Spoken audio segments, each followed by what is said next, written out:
今天又遇到难题了，这台空调我修了3次都修不好，很丢人啊！这台藤管离开水面的话它不漏了啊，放进去它才漏。它这台空调的话漏血种，不管怎么样都查不出来。出风口的温度26度，环境温度31度，就是这台空调啊，请高手指导。这个接口的话我是查了，是绝对不漏的。开制热打压到55公斤它也不漏。老铁们看一下，一点都不漏。这里有个接口，我上次也查过，也不漏。这个地方是内机的接口，我们打开再看一看，也是不漏的。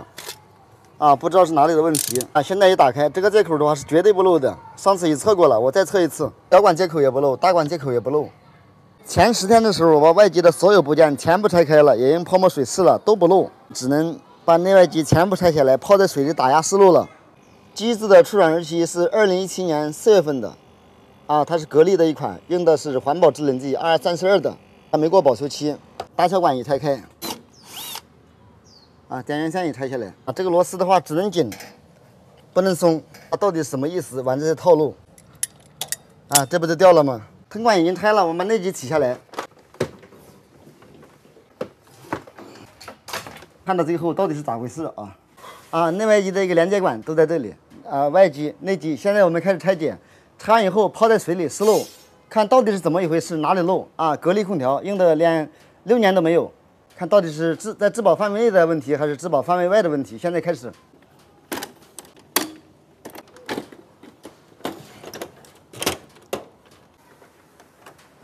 两片过滤网拿起来了，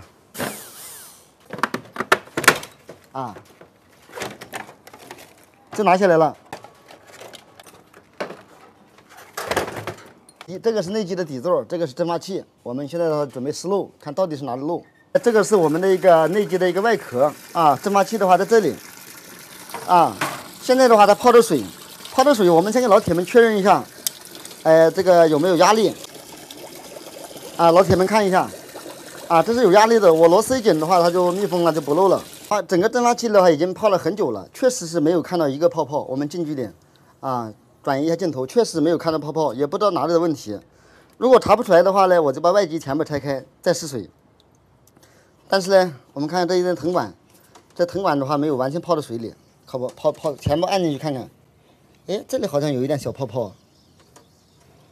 哦，这里有泡泡。现在的话，我这个的话只有10几公斤，老铁们看看，啊，这根藤管离开水面的话它不漏了，啊，放进去它才漏，没有折，也没有弯，也没有焊，啊，不知道是怎么回事。它原来的话1年加一次血种。后面的话半年加一次血种，后面的话3个月加一次血种，后面1个月加一次血种，现在的话1个星期加一次血种。那么呢，找到这个问题的话就好办了。啊，这空调的话在保修范围内，2017年4月份出厂的空调，我们自己动了，查漏的话到此结束。下一步的话，我就把这个藤管这一端的话切掉，重新打喇叭口，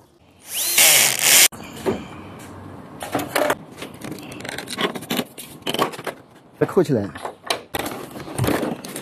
啊，现在的话，我们拿去安装处理漏点。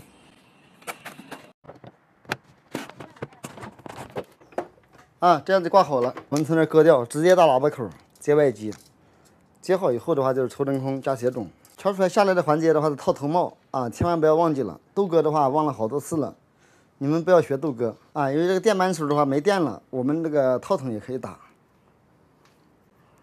啊，咔嗒响一下就 OK 了，到位了。看看打的怎么样，是不是非常的光滑圆润？啊，这个紧的话就没问题啊，这可以用2把扳手可以紧。松的话必须要搞大理钳呐、管钳呐之类的，要不然的话是弄不了的。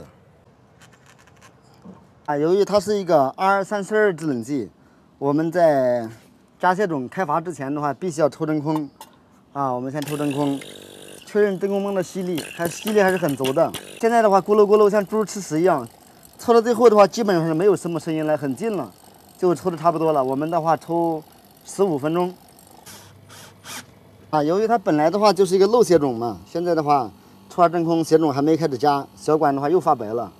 那我们现在开始给它加血种，啊，有空气排出来。现在只有3公斤压力，我们开始加。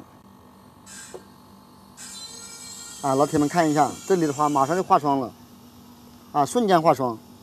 停机压力达到20多公斤，啊，接口的话一点都不漏。